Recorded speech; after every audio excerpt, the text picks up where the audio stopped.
বলছি বোন শোনো না। হ্যাঁ বলছিলাম আমি আর তোমার দাদা একটু মেলায় গিয়েছিলাম। ঠিক আছে কি বলবে বলো। বোন মেলায় গিয়ে না দুটো কানের আমার খুব পছন্দ হয়েছিল, তাই তোমার জন্য একটা আর আমার জন্য একটা নিয়ে এসেছি। কানের দুল কই দেখি দেখি দেখি।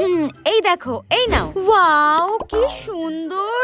উফ। হ্যাঁ আচ্ছা বৌদি তো বৌদির জন্য একটা কানের দুল নিয়ে এসেছে, তার মানে ওটাই বেশি সুন্দর, ওটাই বেশি দামি।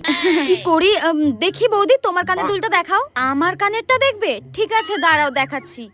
এই দেখো, দেখি দেখি দেখি। ওয়াও উফ এগুলো তো কি সুন্দর গো। এই বৌদিটা না খুব শয়তান, আমি জানি। নিজের জন্য ভালো আর দামি কানের নিয়ে এসেছে আর আমার জন্য কম দামি। শোনো বৌদি, আমার এটা পছন্দ হয়নি, আমি এটাই নেব। এর হঠাৎ কি হলো? এ তো সবসময় বড় বড় কানের পরে, হঠাৎ ছোট। ও বুঝতে পেরেছি, এ ভেবেছে আমার কানেরটা দাম বেশি, আমার কানেরটা বেশি সুন্দর। আরে গাধা, তোর কানেরটাই বেশি দাম ছিল রে। হ্যাঁ কুচুটে একটা।